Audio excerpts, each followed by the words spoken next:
வணக்கம். இன்னைக்கு சிவன் பக்தனா இருந்த நரஹரி எப்படி பாண்டுரங்கன் பக்தன் ஆனாரு அப்படிங்கிற கதையை தான் பார்க்க போறோம். பண்டரிபுரத்திலேயே பிறந்து வளர்ந்து பொற்கொல்லனா வாழ்ந்துகிட்டு வந்தவர் தான் நரஹரி. தன்னுடைய தொழில்ல நேர்மையாவும் நேர்த்தியாவும் செஞ்சுக்கிட்டு வந்தாரு. அது மட்டுமா, அங்கிருந்த மல்லிகார்ஜுன சுவாமி மேல அதீத பக்தியோடும் இருந்தாரு.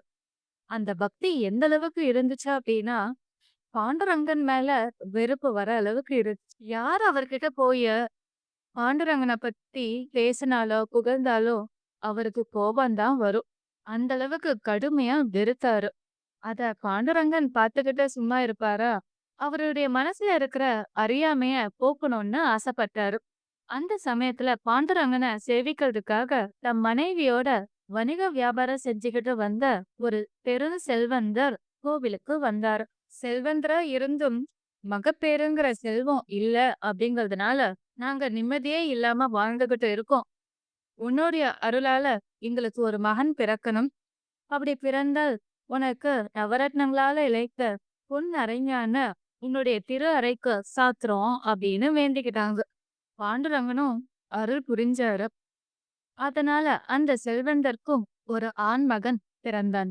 செல்வந்தருக்கு ரொம்ப சந்தோஷம். பகவான் என்னுடைய வேண்டுதல நிறைவேற்றிட்டாரு. அதனால சிறப்பான முறையில அந்த பொன் அரைஞான செஞ்சு அவருக்கு நேர்த்திக்கடனை செஞ்சிடணும் அப்படின்னு முடிவு பண்ணாரு.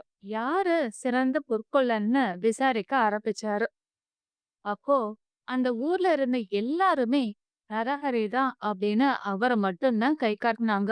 அதனால செல்வந்தர் நரஹரிய போய் சந்திச்சாரு. சந்திச்சு, இப்படி நவரத்னங்களால இழைத்த ஒரு பொன் அரைஞான நீங்க எனக்கு செஞ்சு கொடுக்கணும் அப்படின்னு அவரு சொன்னாரு. அத கேட்ட நரஹரியும் சரி நான் செஞ்சு தரேன் அப்படின்னு ஒத்துக்கிட்டாரு. அந்த செல்வந்தர் ரொம்ப சந்தோஷப்பட்டாரு. அப்புறம் நரஹரி கிட்ட நீங்க ரொம்ப பெரிய பாக்கியம் பண்ணிருக்கீங்க. இந்த பொன் அரைஞன் யாருக்கு தெரியுமா? பாண்டுரங்கனுக்கு தான். அவர்கிட்ட எனக்கு ஒரு மகன் பிறக்கணும்னு வேண்டிக்கிட்டேன். அது போலவே எனக்கு ஒரு மகனும் பிறந்தான்.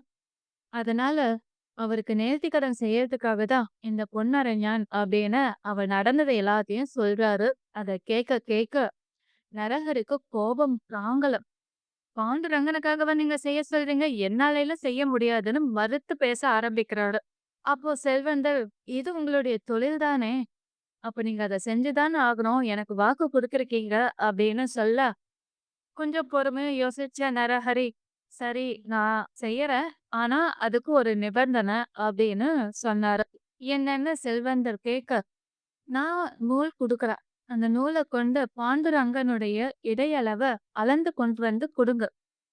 அத வச்சு நான் பொன்னரைஞான தயார் பண்ணி குடுத்துர்றேன்" அப்படின்னு சொன்னாரு நரஹரி. செல்வந்தரும் அப்படியே செஞ்சாரு.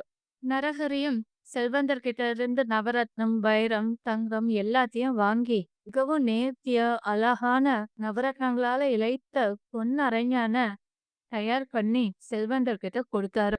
ஒரு நல்ல நாள்ல செல்வந்தர் பாண்டுரங்கனுக்கு எடுத்துட்டு போய் அவருடைய திரு அறையில சாத்தலாங்க போது பொன்னரைஞன் பத்தவே இல்ல. அவருக்கு சங்கடமா போச்சு. சரின்னு அதை எடுத்துக்கிட்டு வந்து நரஹரி கிட்ட கொடுத்தாரு. "இது பத்தலைங்க. கொஞ்சம் நீட்டி குடுங்க" அப்டின்னாரு. நரஹரியும் அத நீட்டி குடுத்தாரு. மறுபடியும் செல்வந்தர் கோவிலுக்கு போனாரு. பாண்டுரங்கனுக்கு அத சாத்தலாங்கும்போது, ரொம்ப பெருசா இருக்கு. மறுபடியும் சங்கடப்பட்டவர், மறுபடியும் நரஹரி கிட்ட வந்தாரு. "இது ரொம்ப பெருசா இருக்கு. கொஞ்சம் குறைச்சு குடுங்க" அப்டின்னாரு. இதே போல 4, 5 தடவ செல்வந்தர் நடக்க ஆரம்பிச்சாரு. அதோட அளவ கூட்டறதும், குறைக்கிறதுமாவே இருந்துச்சு. இத சுத்தி இருந்தவங்க எல்லாரும் கவனிச்சுக்கிட்டே இருந்தாங்க. இதே போல எவ்வளோ நேரம் தான் நடக்கும் அப்படின்னு எல்லாரும் கூடி எப்படியாவது நரஹரி கிட்ட பேசி அவர கோவிலுக்கு அழைச்சிட்டு போலான்னு அவங்க அவர்கிட்ட பேச வராங்க. நான்லாம் கோவிலுக்கு வரமாட்டேன்னு தீர்க்கமா சொல்றாரு. அப்போ அவங்களுக்கு ஒரு யோசனை வருது. நாங்க உங்களுடைய கண்ண கட்டிர்றோம். கண்ண கட்டிக்கிட்டு கோவிலுக்கு அழைச்சிட்டு போறோம். நீங்களே உங்க கையால பாண்டுரங்கனுடைய இடையளவ அளந்துக்கோங்க அப்படின்னு சொல்றாங்க. அத கேட்டு நரஹரியும் ஒத்துக்கிறாரு. அதனால நரஹரியோட கண்ண கட்டுறாங்க. கோவிலுக்கு அவர அழைச்சிட்டு போறாங்க.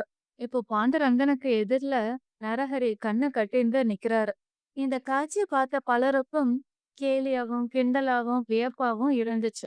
எங்கிருந்தோ எல்லா மக்களும் பாண்டுரங்கனுடைய புகழ கேட்டு இந்த கோவிலுக்கு வராங்க. ஆனா, இங்க பக்கத்துல இருந்துகிட்டே பாண்டுரங்கன தரிசிக்காம கண்ண கட்டிக்கிட்டு நிக்கிறாரேன்னு எல்லாரும் பேச ஆரம்பிச்சாங்க. யார் பேசினதையும் நரஹரி பொருட்படுத்தவே இல்ல. நாம ஒரு சிவன் பக்தன்கிறதுல தீர்க்கமா இருந்தாரு. அதுக்கப்புறம் தன்னுடைய வேலை செய்யதான்னு வந்திருக்கோன்னு அவரு அந்த நூலை எடுத்து பாண்டுரங்கனுடைய இடையளவ அளக்கலான்னு அவருடைய திருமேனிய தொட ஆரம்பிக்கிறாரு. அவருடைய திருமேனிய தொடும்போதுதான் பட்டு பீதாம்பரம் இருக்க வேண்டிய இடையில மான் தோல் இருக்கு அப்படிங்கிறத உணர்றாரு. 2 கைகள் இருக்க வேண்டிய இடத்துல 4 திருக்கரங்கள் இருக்கு. திருநீறு வாசனை, ருத்ராட்ச மாலைகள் இருக்கு. பாம்பு இருக்கு. ஜடாமுடியில பிறையும் கங்காதேவியும் இருக்கு.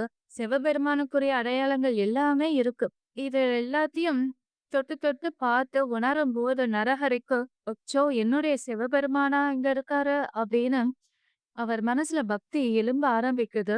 இங்க பாண்டுரங்கன் தானே இருக்கணும். ஆனா இங்க சிவபெருமான் அல்லவா இருக்காருன்னு தன்னுடைய கண் கட்ட அவிழ்த்துட்டு பாக்குறாரு.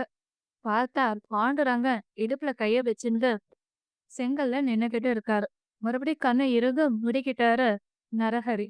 இல்ல இது என்னுடைய பிரம்ம தான் அப்படின்ட்டு மறுபடியும் பாண்டுரங்கனுடைய திருமேனியை தொட ஆரம்பிக்கிறாரு. அப்பவும் அதே போல சிவபெருமானுக்குரிய அடையாளங்கள் தான் அவர் கை வைக்கிற ஒவ்வொரு இடத்துலயும் அவரால உணர முடிஞ்சது. அவர் மனசுல பக்தி பொங்க பொங்க கண்ல தார தாரையா கண்ணீர் வருது. அவர் கண்ல இருந்து வழிஞ்ச கண்ணீர் அவர் மனசுல இருந்த அறியாமைங்கிற அழுக்கையும் போக்குச்சுன்னு தான் சொல்லணும். அப்போ அவர் மனசுல ஒரு எண்ணம் வந்துச்சு. ஹரியும் சிவனும் ஒண்ணுதானே. இத்தனை காலம் இருவரும் வேறு அப்படின்னு வித்தியாசத்த பார்த்து காலத்த வீணடிச்சிட்டோமேன்னு தன்னுடைய குற்ற உணர்ச்சியால அவர் ரொம்ப வருத்தப்படுறாரு, அழறாரு. உடனே பாண்டுரங்கனுடைய திருவடிய பிடிச்சுக்கிட்டு மன்னிப்பும் கேக்குறாரு. அந்த நிமிஷமே பாண்டுரங்கனுடைய பக்தனும் ஆகுறாரு. பாண்டுரங்கன் அசரீரியா நரஹரி கிட்ட சொல்றாரு. உன் மனசுல இருக்கிற அறியாமைய போக்கணுங்கிறதுக்காக தான் இந்த திருவிளையாடல் அப்படின்னு சொல்றாரு. செல்வந்தர்கிட்ட இருந்து பொன்ன அறிஞானம் வாங்கி நரஹரியை பாண்டுரங்கனுக்கு சாத்துறாரு. இதுதாங்க நரஹரி சிவன் பக்தனா இருந்து பாண்டுரங்கன் பக்தனான கதை. நீங்க பிரசித்தி பெற்ற பெருமாள் அல்லது சிவன் கோவில்களுக்கு போனீங்க அப்படின்னா அங்க கண்ணாடி மாளிகை இருக்கும். அந்த கண்ணாடி மாளிகையோட தத்துவம் பார்த்தீங்கன்னா பெருமாள் நடுவுல இருப்பாரு. சுற்றியும் கண்ணாடி நிறைய இருக்கும். அதை எட்டி பார்த்தீங்கன்னா தெரியும். நிறைய பிம்பங்கள் தெரியும். ஒவ்வொரு கண்ணாடியிலயும் பல பிம்பங்கள் தெரியும். ஏன்னா கண்ணாடியோட ரிஃப்ளெக்ஷனே நிறைய தெரியும். பார்த்தவங்களுக்கு அது புரியும்னு நினைக்கிறேன். அதுக்கு உண்மையான அர்த்தம் என்னன்னா, உன்னை சுற்றி பார்க்கிற எல்லா வஸ்துக்கள்லயுமே நான் மட்டுமே தான் இருக்கிறேன். ஏன்? உன்னுடைய பிம்பமும் இந்த கண்ணாடியில தெரியுது. உனக்குள்ளேயும் நானே தான் இருக்கேன் அப்படிங்கிறத நமக்கு உணர்த்துற விதமா தான் அந்த கண்ணாடி மாளிகையே இருக்கு. இன்னொரு அர்த்தம் எனக்கு பகவான் உணர்த்தினது என்ன அப்படின்னா, இந்த காலத்துல நம்ம எல்லாருமே விஆர் ஹெட்செட் யூஸ் பண்றோம். கேம்ஸ்க்காக வாங்குறோம். இல்ல ஏதாவது ஒரு 3D எக்ஸ்பீரியன்ஸ்க்காக நம்ம அத பயன்படுத்துறோம். அதே மாதிரி ஒரு எக்ஸ்பீரியன்ஸ நமக்கு குடுக்கறது தான் இந்த கண்ணாடி மாளிகை. எப்படின்னா, பிரகலாதன் தன்னுடைய தந்தை கிட்ட தூணிலும் இருப்பான், துரும்பிலும் இருப்பான் அப்படின்னு விஷ்ணுவ பத்தி சொன்னாரு. அவர் உண்மையா உணர்ந்து சொன்ன வாக்கியம் தான் அது. நாமளும் இந்த வாக்கியத்த அடிக்கடி பயன்படுத்துறோம். ஆனா அத உணர்ந்து சொல்றோமா அப்படின்னா துர்லபம் தான். ஆனா பிரகலாதன் மாதிரி நெறைய பக்தர்கள் இருந்திருக்காங்க. பிரகலாதன், துருவன், மீராபாய், பாண்டுரங்கனுடைய பக்தர்கள், ஆழ்வார்கள், நாயன்மார்கள், எத்தனையோ குருக்கள் இவங்க எல்லாருமே பகவான் மேல அதீத பக்தியோட இருந்தாங்க. அது எந்த அளவுக்கு பக்தி அப்படின்னா, அவங்க பார்க்கிற ஒவ்வொரு பொருள்லயுமே பகவான மட்டுமே பார்த்தாங்க, உணர்ந்தாங்க. பகவானுடைய நாமத்த மட்டுமே சுவாசிச்சாங்க, உணவா எடுத்துக்கிட்டாங்க. உண்ணும் உணவு, பருவநீர், தின்னும் வெற்றிலை எல்லாமே கண்ணனே அப்படிங்கிற மாதிரி ஒவ்வொரு பொருள்லயுமே பகவான அனுபவிச்சாங்க.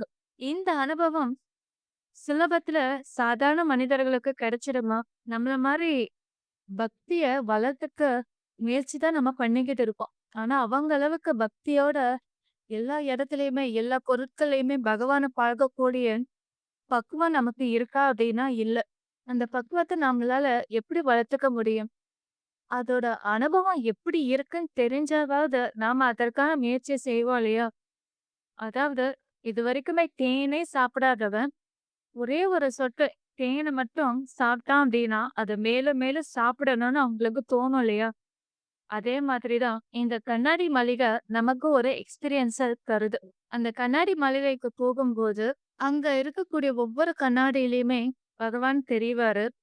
அப்போ சுற்றியும் எல்லா இடத்துலயுமே பகவான பார்க்கக்கூடிய அந்த அனுபவம் நமக்கு ஒரு சில நிமிடங்களாவது கிடைக்குது. எப்பேர்ப்பட்ட பக்தர்கள்லாம் பகவான எப்படி அனுபவிச்சாங்களோ, அந்த அனுபவம் நமக்கு அந்த கண்ணாடி மாளிகையில சில நிமிடங்கள் கிடைக்குது இல்லையா? அந்த நிமிடங்கள் நம்ம மனசுல பதிய வச்சுக்கிட்டு, அந்த மாதிரி ஒரு அனுபவத்த நாம பக்தி மூலமா நம்மளுடைய வாழ்க்கையில அடையணும் அப்படிங்கிறதுக்காக தான் அந்த கண்ணாடி மாளிகை. இத பகவான் எனக்கு உணர்த்தின விஷயம். நீங்க அடுத்த முறை கண்ணாடி மாளிகைக்கு போனா, ஒரு விஆர் ஹெட்செட் போட்டுக்கிட்டு ஒரு கேம் விளையாடுற மாதிரி தான். கண்ணாடி மளிகைக்கு போகும்போது எத்தனையோ பக்தர்கள் பகவான எல்லா இடத்துலயும் பார்த்து அனுபவிச்சாங்க. மெய் மறந்து நின்னாங்க. அந்த அனுபவத்த நாமளும் கண்ணாடி மளிகைக்கு போகும்போது அனுபவிப்போம். Thank you.